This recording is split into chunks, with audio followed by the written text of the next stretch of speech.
दोस्तों नमस्कार, स्वागत है आप सभी दर्शकों का एक बार फिर से वेदर अलर्ट इन्फॉर्मेशन में।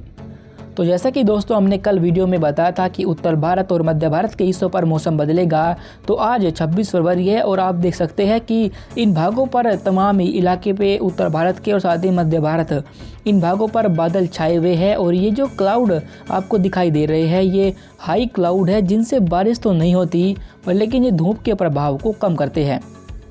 जैसा कि हमने कल बताया था कि 26 और 27 फरवरी को देश के सेंट्रल राज्यों से बारिश का एक नया दौर शुरू होगा और इन भागों पर एक सर्कुलेशन डेवलप हो चुका है जो यहाँ पर बना है, और साथ ही एक एंटी साइक्लोन है जो यहाँ पर बंगाल की खाड़ी के उत्तरी हिस्सों पर है। साथ ही साथ एक WD भी है जो ऊपर जम्मू कश्मीर के ऊपर है। ये तीनों वेदर सिस्टम है जो इस समय देश के मौसम को प्रभावित करेंगे और कहाँ कहाँ इनकी वजह से बारिश होने की संभावना है, आइए जानते हैं वीडियो में। तो देखिए दोस्तों, ये 27 फरवरी का मौसम है जिसमें आप देख सकते हैं कि जम्मू कश्मीर पर एक WD बना हुआ है और साथ ही एक जिस सर्कुलेशन के बारे में हमने आपको बताया था वो देश के मध्य राज्यों पर बना हुआ है। एंटी साइक्लोन बंगाल की खाड़ी पर है। ये एंटी साइक्लोन यहाँ से बंगाल की खाड़ी से नमी वाली हवाओं को यहाँ देश के सेंट्रल राज्यों पर भेजेगा और ये सर्कुलेशन इन हवाओं को अपनी तरफ खींचेगा। उत्तर भारत पर जो WD है इसके प्रभाव की वजह से जम्मू कश्मीर, हिमाचल प्रदेश और उत्तराखंड पर कई स्थानों पर बारिश और बर्फबारी होगी और इन भागों पर हो सकता है कि एक दो स्थानों पर भारी बर्फबारी भी हो जाए। साथ ही साथ इस सर्कुलेशन के प्रभाव की वजह से कुछ नमी वाली हवाएं उत्तर भारत की तरफ भी पहुंच रही है, जिसकी वजह से 27 फरवरी को पंजाब, हरियाणा, पश्चिम राजस्थान, दिल्ली और पश्चिम उत्तर प्रदेश यहाँ पर भी एक दो स्थानों पर हल्की बारिश हो सकती है बादलों की गर्जना के साथ। जबकि पूर्वी उत्तर प्रदेश और बिहार पर कोई खास हलचल नहीं होगी और वहाँ पर मौसम साफ रहेगा।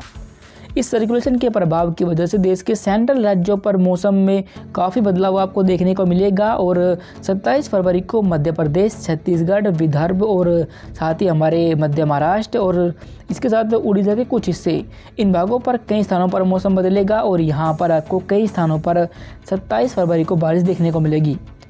बारिश के साथ साथ इन भागों पर 30 से 40 किलोमीटर प्रति घंटा की रफ्तार से तूफानी हवाएं भी चल सकती है और बादलों की तेज गर्जना के साथ यहाँ पर बिजली गिरने की भी संभावना है। देश के जो पश्चिमी तटीय हिस्से हैं इन भागों पर कोई भी हलचल होती हमें दिखाई नहीं दे रही, इसलिए मुंबई से लेकर गोवा, तटीय कर्नाटक, आंतरिक कर्नाटक और केरल इन भागों पर मौसम बिल्कुल साफ रहेगा। पर लेकिन ये जो एंटी साइक्लोन बंगाल की खाड़ी पर बना हुआ है इसके प्रभाव की वजह से क्या है कि मॉइस्चर वाली जो हवाएं है वे यहाँ तमिलनाडु के हिस्सों की तरफ पुश हो रही है, जिसकी वजह से तमिलनाडु पर कुछ स्थानों पर हल्की बारिश से इनकार हम नहीं कर सकते। गुजरात के तमाम हिस्सों पर मौसम साफ रहेगा और साथ ही जो पूर्वोत्तर भारत के हिस्से आते हैं यहाँ पर अरुणाचल प्रदेश पर कुछ आपको बारिश देखने को मिलेगी, पर साथ ही इनके जो दक्षिणी हिस्से हैं इन भागों पर कोई खास हलचल नहीं होगी और यहाँ पर मौसम बिल्कुल साफ 27 फरवरी को बना रहेगा। अंडमान सागर पर भी 27 फरवरी को हल्की बारिश हो सकती है, वो भी एक दो स्थानों पर। आगे बढ़ते हुए 28 फरवरी के मौसम को देखें तो आप देखिए कि जम्मू कश्मीर पर जो WD बना हुआ था वो धीरे धीरे आगे बढ़ रहा है, पर लेकिन अभी भी इसके प्रभाव की वजह से जम्मू कश्मीर, हिमाचल प्रदेश और उत्तराखंड पर हल्की बारिश या बर्फबारी का दौर 28 फरवरी को भी जारी रहेगा। उत्तराखंड पर अपेक्षाकृत जो वेदर एक्टिविटी होगी वो अधिक होगी और इनकी ऊंचाई वाली पहाड़ियों पर हो सकता है कि एक दो स्थानों पर भारी बर्फबारी भी हो जाए। मैदानी हिस्सों पर जो मौसम बदला था वो अब साफ हो जाएगा 28 फरवरी को और यहाँ पर अब उत्तर दिशा से एक बार फिर से ठंडी हवाएं चलना शुरू होंगी, जिसकी वजह से यहाँ पर मौसम साफ हो जाएगा और तापमान में हल्की गिरावट हो सकती है। ज़्यादा गिरावट नहीं होगी क्योंकि अब धीरे धीरे इन भागों पर तापमान बढ़ने शुरू हो जाएंगे, क्योंकि अब गर्मी का मौसम इन भागों पर अब धीरे धीरे आने लगेगा। इस सर्कुलेशन के प्रभाव की वजह से देश के सेंट्रल राज्यों पर मौसम बदला रहेगा और यहाँ पर मध्य प्रदेश पर कई स्थानों पर तेज बारिश होगी और साथ ही विदर्भ, मध्य महाराष्ट्र और छत्तीसगढ़ इन भागों पर भी कई स्थानों पर हल्की बारिश होने और एक दो स्थानों पर तेज बारिश होने की संभावना दिखाई दे रही है। 28 फरवरी की शाम से इन भागों पर धीरे धीरे बारिश की गतिविधियाँ कम होने लगेगी और मौसम साफ होना शुरू हो जाएगा। पश्चिमी राजस्थान, पूर्वी राजस्थान और गुजरात इन भागों पर कोई हलचल नहीं होगी और मौसम बिल्कुल साफ बना रहेगा। बंगाल की खाड़ी में जो एंटी साइक्लोन बना हुआ था वो धीरे धीरे आगे की तरफ बढ़ गया है, जिसकी वजह से जो नमी वाली हवाएं तमिलनाडु पर पहुंच रही थी वे अब रुकने लगेंगी, इसलिए इन भागों पर अब 28 फरवरी को मौसम धीरे धीरे साफ होने लगेगा। तटीय कर्नाटक, आंतरिक कर्नाटक और केरल इन भागों पर मौसम साफ रहेगा और यहाँ पर कोई भी हलचल नहीं होगी। पूर्वोत्तर भारत नहीं पहुँचे तो आप देख सकते हैं कि जो WD जम्मू कश्मीर पर बना हुआ था वो धीरे धीरे अब फुटिल्स के ज़रिए आगे बढ़ रहा है और इसके प्रभाव की वजह से अरुणाचल प्रदेश पर हल्की बारिश या बर्फबारी होने की संभावना है, जबकि दक्षिणी हिस्सों पर कोई खास हलचल नहीं होगी और वहाँ पर मौसम बिल्कुल साफ बना रहेगा।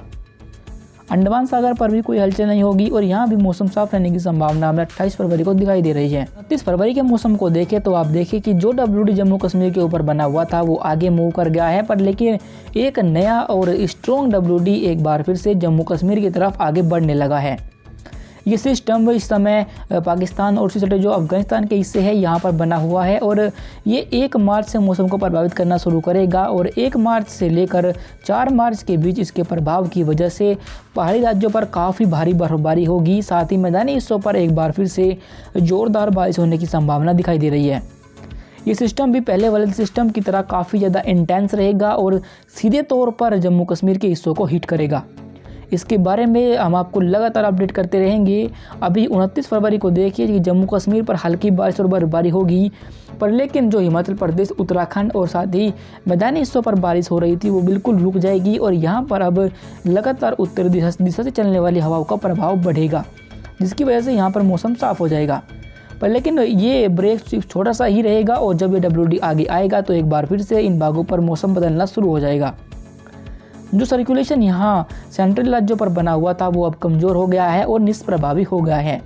इसलिए इन भागों पर जो बारिश हो रही थी वो रुक जाएगी। पर लेकिन अभी भी सर्कुलेशन बना हुआ है पर ये कमज़ोर है और ये पर्याप्त मात्रा में अब नमी को बंगाल की खाड़ी से अपनी तरफ नहीं खींच पा रहा, जिसकी वजह से यहाँ पर बारिश कम हो जाएगी। पर लेकिन मध्य प्रदेश के दक्षिणी हिस्से और विदर्भ, इन भागों पर हम हल्की बारिश से इनकार अभी नहीं कर सकते। हो सकता है कि यहाँ पर 1-2 स्थानों पर बादल छा जाए और बादलों की गर्जना के साथ साथ बारिश हो जाए। देश के दक्षिणी राज्यों पर आप देखें कि यहाँ पर कोई भी हलचल होती दिखाई नहीं दे रही और तटीय कर्नाटक, आंध्र कर्नाटक और तमिलनाडु, इन भागों पर मौसम बिल्कुल साफ बना रहेगा। बिहार, पश्चिम बंगाल और झारखंड, इन भागों पर कोई हलचल नहीं होगी और यहाँ पर मौसम बिल्कुल साफ बना रहेगा। पूर्वोत्तर भारत पर आप देखें कि जो बारिश पहले अरुणाचल प्रदेश और यहाँ पर हो रही थी वो अब कम हो जाएगी, पर लेकिन हल्की बारिश या बर्फबारी 29 फरवरी को भी इन भागों पर जारी रहेगी। दक्षिणी जो हिस्से आते हैं इन भागों पर कोई हलचल नहीं होगी और यहाँ पर मौसम बिल्कुल साफ बना रहेगा। जाते जाते आपको ये भी बता दें कि जब ये नया WD यहाँ पर जम्मू कश्मीर के पास पहुँचेगा तो एक बार फिर से इसके अफेक्ट की वजह से जो बारिश होगी वो लगभग उत्तर भारत के तमाम हिस्सों पर होगी और साथ ही मध्य भारत और पूर्वी भारत तक लगभग इन हिस्सों तक इसके प्रभाव की वजह से काफ़ी तेज़ बारिश होने की संभावना हमें दिखाई दे रही है। अभी फ़िलहाल वेदर अलर्ट इन्फॉर्मेशन में अभी के लिए बस इतना ही। धन्यवाद।